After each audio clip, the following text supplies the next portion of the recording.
Hello, my name is Kevin O'Connor. I am an estate planning attorney here in Sonoma County, California, and I'm here with my son, Doran O'Connor, and he is going to help me talk about a legal concept.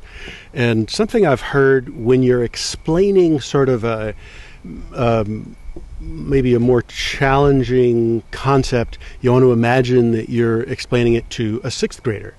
And I wanted to do this video talking about revocable living trusts. What in the world? Yeah, that's exactly the facial expression a person should have when they hear revocable living trusts.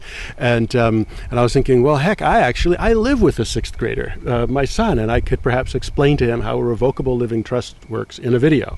And so I have my little lapel mic I'll just be holding here, and we'll both be speaking into. Let's see. So let's imagine. Well, you know what a will is, right? Not really. Not really? You don't know what a will is? I mean, yeah. It's like a... Yeah, go ahead. Yeah. It's like a... it's how you leave, like if you want to leave something to people when you're dead, you do it in a will. Yeah. So, well, here's the problem with a will.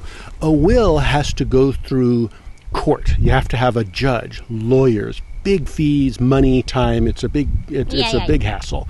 And so people, when they want to leave things to their loved ones, it's kind of nice to avoid having to go through court with the judge and the fees and all the hassle. Mm-hmm. And so what they do is they set up something called, we'll call it a trust. Sort of the mouthful version is a revocable living trust, but we'll just call it a trust.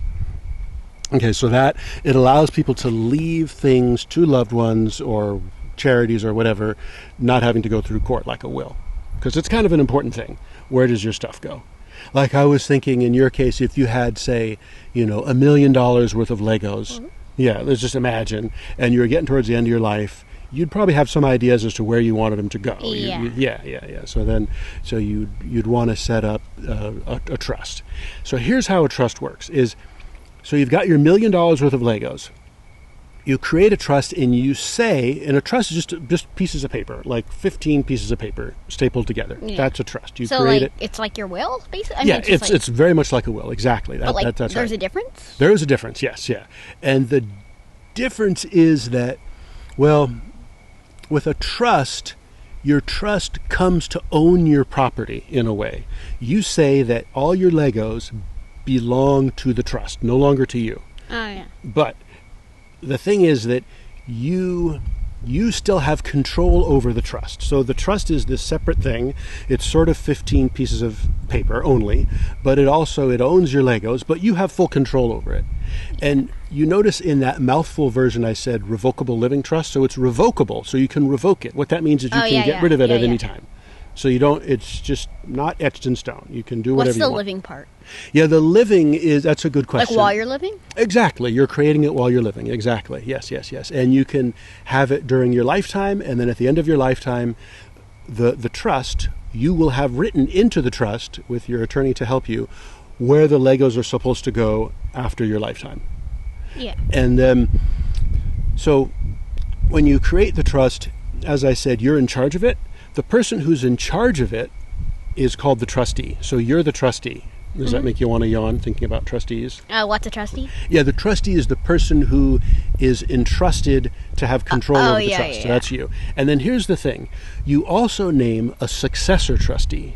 What's a successor trustee? Yeah, a successor is somebody who comes next in succession, next in line. So after you die, the successor trustee takes control is the new trustee. So you have been the trustee, you're dead, and then the successor trustee takes over, and then that person, their job is to distribute what the trust owns, all of your Legos, in the way that you want.